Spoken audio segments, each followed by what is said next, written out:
దేవుని ఘనమైన నామానికి వందనాలు, స్తుతులు, స్తోత్రాలు చెల్లిస్తున్నాను. యేసుక్రీస్తు ప్రభు నిన్న నేడు ఏకరీతిగా ఉన్నాడు.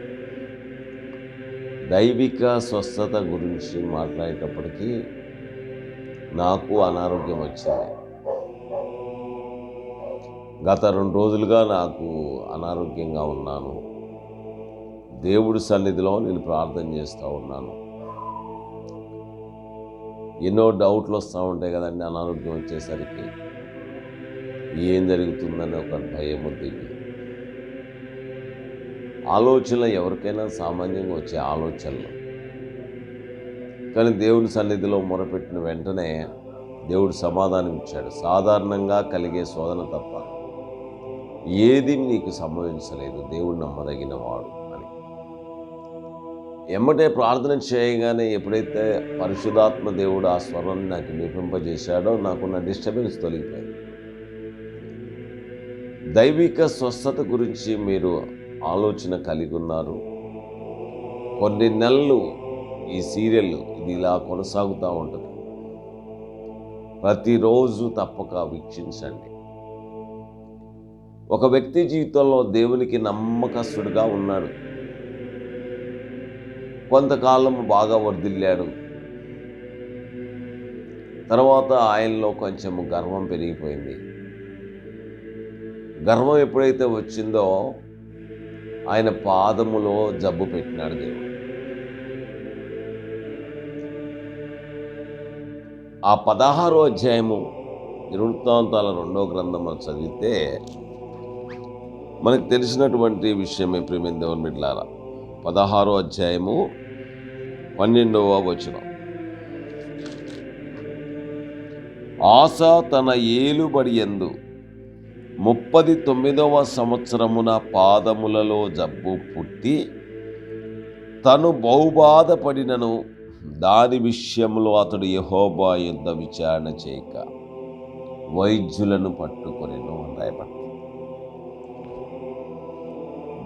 ఒక అనారోగ్యం వచ్చినప్పుడు దేవుని దగ్గర విచారణ చేయాలి. మహాభక్తుడు దావీదు రాస్తూ కీర్తనలు అంటాడు, నేను యెహోవా యొద్ద విచారణ చేయగా ఆయన నాకు ఉత్తరం ఇచ్చెను, నాకు కలిగిన భయాలన్నిటిలోంచి ఆయన నన్ను తప్పించను అని రాయబడింది. 34వ కీర్తన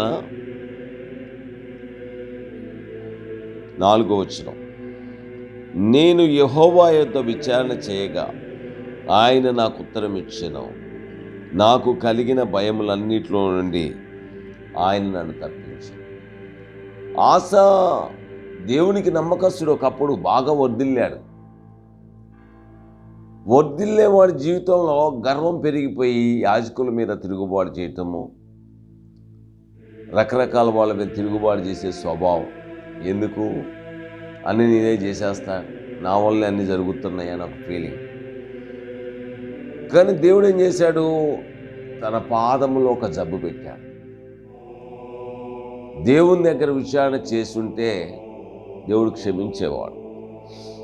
నేను ఎక్కడ తప్పిపోతున్నాను దేవా, నేనే విషయంలో నీకు ఆయస్కరంగా జీవిస్తున్నానని అనున్నట్లయితే దేవుడు స్వస్థపరిచేవాడు. ఎందుకంటే స్వస్థపరిచేవాడు దేవుడే కనుక. ఆ పాదములో జబ్బు పుట్టినప్పుడు అతను ఏం చేశాడు? వైద్యుల్ని పట్టుకున్నాడు. వైద్య రంగం బాగా ఎదిగిన ఈ టైంలో కూడా చాలామంది ఏం చేస్తారంటే వైద్యుల్ని పట్టుకుంటాడు. బైబిల్ గ్రంథంలో వైద్యుల గురించి చాలా రకరకాల డిఫరెన్స్ కదా. ఇప్పుడు నేను చెప్పడము వైద్యుల గురించి అంత బాగుండదని నేను ఒక సందర్భం వచ్చినప్పుడు నేను చెప్తాను. బైబిల్లో వైద్యులు అసలు ఎందుకు దేవుడు పుట్టించాడు, యోబు వైద్యుల గురించి ఏమన్నాడు, వైద్యుల చేత ఎలా మనుషులు తిప్పలు పడతారనేదంతా బైబిల్ నుంచి నేను చేస్తాను. అట్లని అనారోగ్యం వచ్చినప్పుడు వైద్యుడిని ఆశ్రయించకూడదని కాదు, మెడిసిన్ తీసుకోకూడదని కాదు. కానీ ముందు ఒక అనారోగ్యం వస్తే దేవుని దగ్గర విచారణ చేయాలి. దేవుడే ఒక మార్గం తెరుస్తాడు. ఒక మంచి డాక్టర్ దగ్గర నిన్ను నడిపిస్తాడు. స్కానింగ్లో, ఎక్స్రేల్లో అన్ని విషయాలన్నీ బయటపడతాయి. అప్పుడు సరైన జ్ఞానంతో ఆ వైద్యుడు రాసిన మందులు తీసుకున్నప్పుడు నీకు స్వస్థత దేవుడు అనుగ్రహిస్తాడు. కొంతకాలం అలా కొనసాగిన తర్వాత సంపూర్ణమైన స్వస్థత విడుదలిస్తాడు. కొంతమందిని దేవుడు రెప్పపాట్లోనే స్వస్థపరుస్తాడు. కానీ మనం ముందు అనారోగ్యం వచ్చినప్పుడు దైవ సన్నిధిలో విచారణ చేయడం నేర్చుకోవాలి. అందుకనే యేసుక్రీస్తు ప్రభు చెప్పినాడు, ఈ ఆహారం వల్ల వాడికి నష్టమేం లేదు, కానీ లోపల నుంచి వచ్చే అన్నీ చెడగొడతాయి. కనుక ప్రియమైన దేవుని బిడ్డలారా, మీకు వచ్చిన అనారోగ్యం గురించి విచారణ చేయండి. తప్పక దేవుడి స్వస్థత మీకు కలుగుతుంది. దేవుడి కృప మీతో ఉండును గాక. ఆమేన్. హల్లెలూయా.